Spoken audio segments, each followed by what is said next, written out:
It's time for Around the Ozarks News, brought to you by the Springfield Greene County Park Board, Kitchen Land USA, and Thompson Sales. Here are your hosts, Ethan and Sarah Forhetz. Hey, good morning to you on what's going to be a wet Tuesday in the Ozarks. And in fact, weather's going to be an issue for the next couple of days. We are under a flash flood watch starting at 7 o'clock this morning until 7 o'clock Thursday morning. So a lot of rain appears to be on the way, thunderstorms as well. So make sure you stay up to date with the weather and the forecast with Wake Up Weather with Abby Dyer immediately following this news podcast. And thank you for being here this morning. Yes, thanks for being here. For the next 6 months, a portion of Campbell Avenue in downtown Springfield will be closed. The closure started this week between Water Street and Mill Street. It's phase one of the project to bring Jordan Valley Creek back to the surface. The creek was taken underground through the downtown area nearly 100 years ago to deal with flooding and pollution problems. Now that area is being daylighted, as it's called, and will be turned into green space. Yeah, it's a big project. I'm looking forward to the end result. And it's so funny how things go. 100 years ago, they needed to get that thing underground. And then here we are years later, bringing it. It's like hardwood floors. You know, they put that nice shag carpet over some hardwood floors years ago. And that was the thing to do. And then now people rip up their carpet. They're like, look at these floors. They're beautiful. Right. Yeah, so that's funny. It's true. What's old is new good again. Little observation there. Yeah. Well, hey, the city of Springfield is urging drivers not to give cash or help to people standing on corners at intersections, at least not there in the moment. The city is instead asking people to give to charities that can help those folks. Springfield is citing the stat that an average of 70 pedestrians are hit by cars in Springfield every year. 70. So the city's new Help Without the Hazard initiative wants to connect people with organizations that offer resources they need and also connect drivers with those resources so that they can make the donations to those local organizations that are doing good for folks who need it. And in doing so would not cause a traffic hazard. So they're calling it the Help Without the Hazard initiative. I don't love it. I love the idea, though. Yeah, it's, the police have said this for a long time, that you're not actually helping the situation, the homeless standing on street corners by giving them money in the moment, because that's why they stand there. And they can get more and better help from organizations that do it. And I get that argument. I also get the argument that when you feel like you're supposed to do something, you do it. Yeah, that. And teaching your kids to be generous, I don't know. I do understand both sides of the argument. So, okay, moving on. The end is here for Joann fabric and craft stores. My mom is going to be super sad. About a third of locations will close for good this week. The rest will close next month. The Springfield location will close in May, which May starts soon. So watch out. Joann Fabric filed for bankruptcy twice in the last year.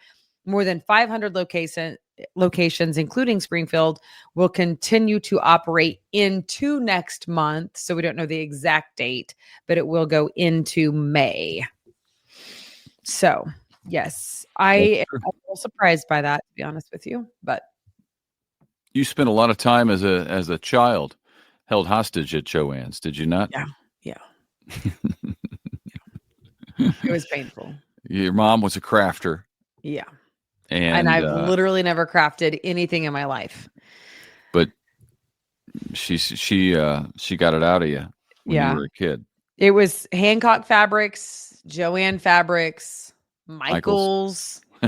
Yeah, all Hobby these Lobby. different places. All right. The process for the Catholic Church to select a new pope will start on May 7th. It is called a conclave, where Catholic cardinals vote to elect the successor to Pope Francis, who just passed away.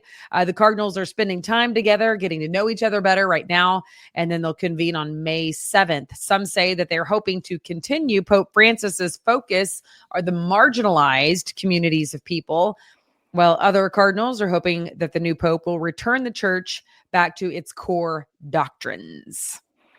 It's an interesting tradition that I don't think have changed at all, really. No, I actually, interestingly, I just watched the movie, like the Hollywood movie called Conclave. Yeah. And I'm somewhat familiar with it with the process, because in the media you cover it. So Right. you become somewhat familiar with that. But Wait for the white smoke. there you go. Or the black smoke. I mean, yeah, I guess you're waiting for the white smoke, but there's also black smoke sometimes. So, yeah, it's interesting that just came out, because I was watching it on an international flight and learned a few things I didn't know. So, yeah, it's happening soon though. I mean, May 7th, goodness, it feels like that's a long time away, but in fact, it's next Wednesday. Yeah. They'll get started. We'll see what happens. Did you see this video? This was, you probably did. It was viral. It went everywhere. A Michigan football player slapping a St. Louis fan in the stands after the game over the weekend. Videos all over the place. Shows the fan and Michigan's Samson Nakua arguing after St. Louis's win up in St. Louis.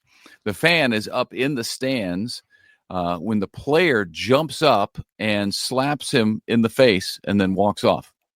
And the player's teammate taunts the fan.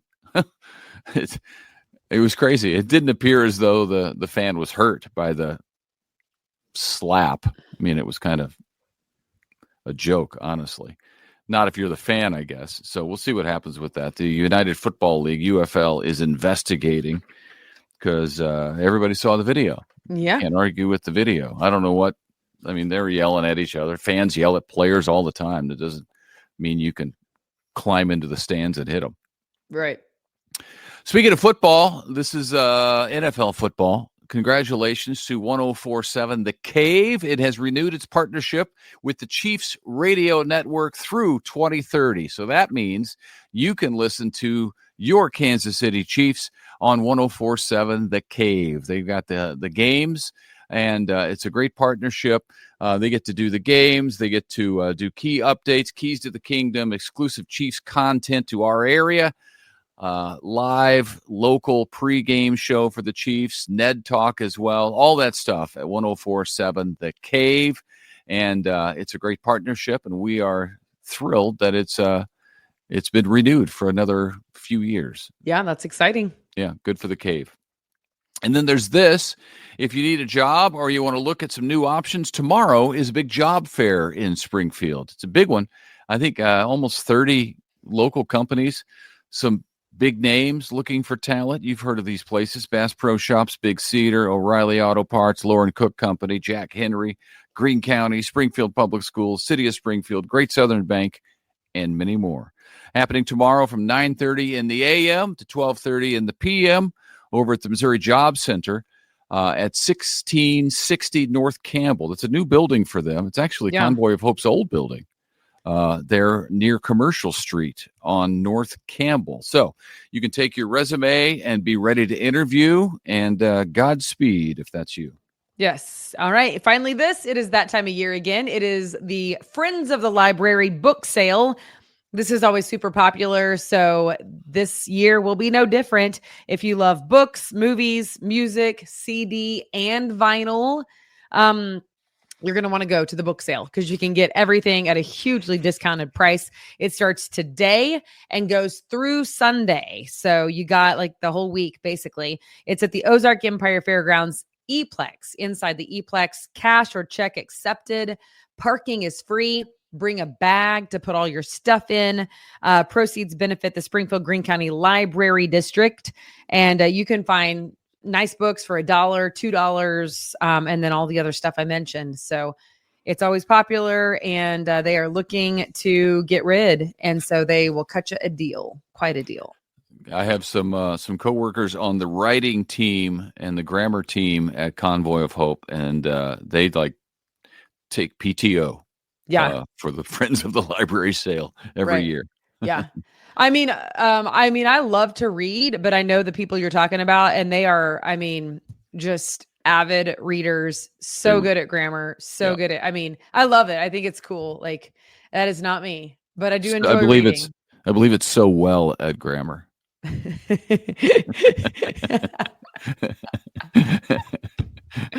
I see what you did there. That was funny. Okay. I think that's it. I do have a degree in it, but Hey, do we have a contest or is it over? Yeah. So let's see. Yeah. You can go ahead and get your last entry. Hold on a minute. Let me check it, babe. As you say that out loud, I feel like your last shot might have been yesterday. Yeah, I think it was through 425. Everybody hold up, because they are preparing to get Nope. Now there's Mother's Day giveaway. That's still happening. Okay, so there's the Brain Twister contests. Giveaway for Wake Up Weather with Abby. Yeah. There's several contests, but that one is no more. Okay, so head over to aroundtheozarks.com. That is your contest place, and you'll figure out what contests are still in play. There's always something cool that we're giving away. That is for sure. So aroundtheozarks.com or your Around the Ozarks app on your smartphone. And from there, you can also get all the podcasts that we do, not just the news with us, but Wake Up Weather with Abby Dyer. Joy Robertson does one. Emily Wood does one. So a lot of Ned is on part of one. So a lot of good stuff at aroundtheozarks.com and on the app. Yep. Check it out. Thanks so much for joining us. We hope you have a great day at work, and we will see you back here tomorrow morning. See ya.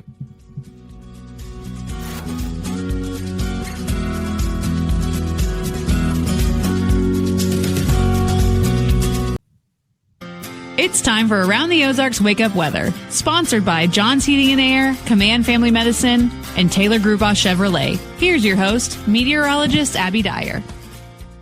Good morning, everybody. Welcome to your Tuesday. It's April 29th, and we are talking rain, the storms, and even severe storms in the forecast as we head into today.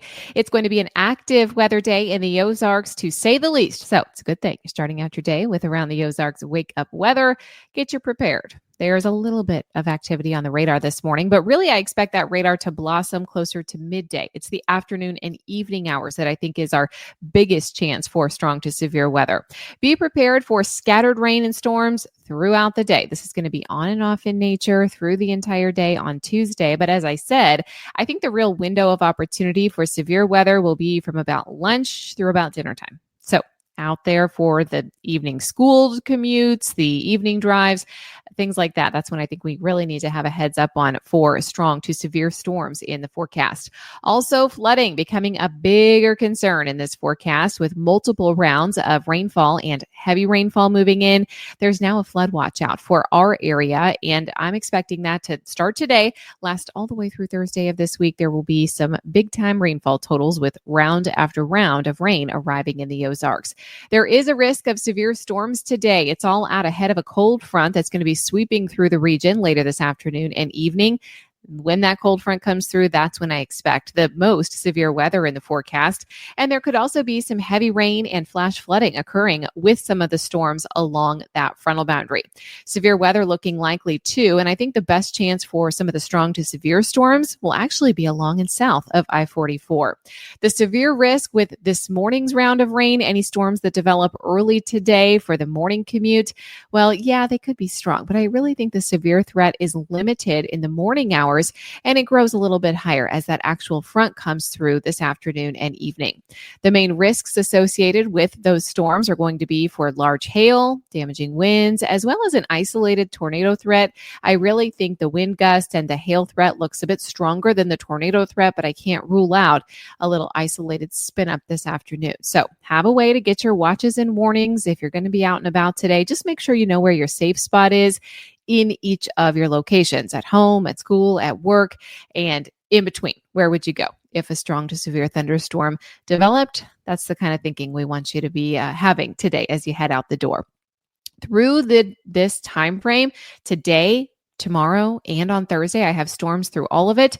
There's going to be a chance for 2 to 4 inches of rainfall in the Ozarks, and maybe even isolated places that get upwards of 6 inches of additional rain. Now, we've already had some big events this spring, and the ground is saturated. So flooding is definitely on my radar for this week, not just today, but also tomorrow. And it's primarily going to be focused in some of our far southwestern counties, but all of the Ozarks have the potential here to be dealing with excessive rainfall, and the probabilities of seeing more than 2 inches of rain are looking pretty good.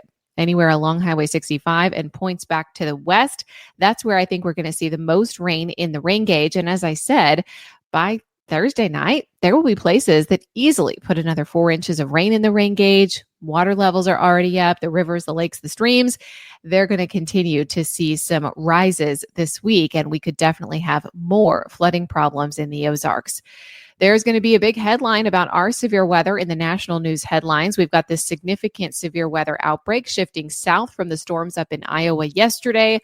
Oh, that's coming down into our part of the country. That's going to make national news headlines, along with cooler than average temperatures for much of the West Coast, much of California, Oregon, seeing some below normal temperatures, and that's extending all the way into the Great Basin with just snow yesterday in the Rockies. Cooler than average numbers for many of our friends out west.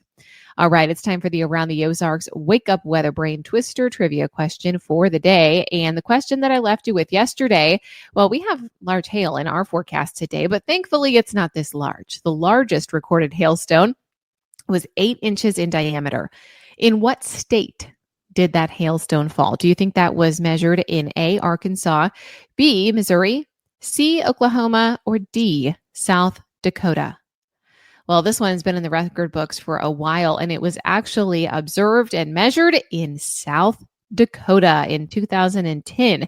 South Dakota goes down as the state with the largest recorded hailstone in the United States. It was collected near Vivian, South Dakota in July, a summer storm, July 23rd, 2010. A larger hailstone was reported in Argentina that may have exceeded this record. It was not officially measured, so we are taking the cake on this one here in the US of A. 8 inches in diameter. That would be deadly if you were outdoors and an 8-inch hailstone fell. So now you know. Congrats if D, South Dakota, was your guess. Here's the quiz question that I'll leave you with for tomorrow. Which U.S. state holds the record for the most tornadoes in a single day? Do you think it's A, Arkansas, B, Texas, C, Oklahoma, or D, Mississippi? All of those, no stranger to tornadoes. Which one do you think holds the record for the most tornadoes in a single day? You can submit your guess. That's at aroundtheozarks.com. I'll be monitoring the weather for you all day long. And if you need up-to-the-minute information, you can check out the website. That's aroundtheozarks.com. Thanks to our sponsors this morning, John's Heating and Air, Command Family Medicine, and Taylor Grubaugh Chevrolet. Tim says you're walking out the door. They're in the mid-60s, and they won't move a whole lot today. Looking at a high temp of 68 degrees, scattered rain and thunderstorms all day with severe weather chances from noon to about 7 p.m.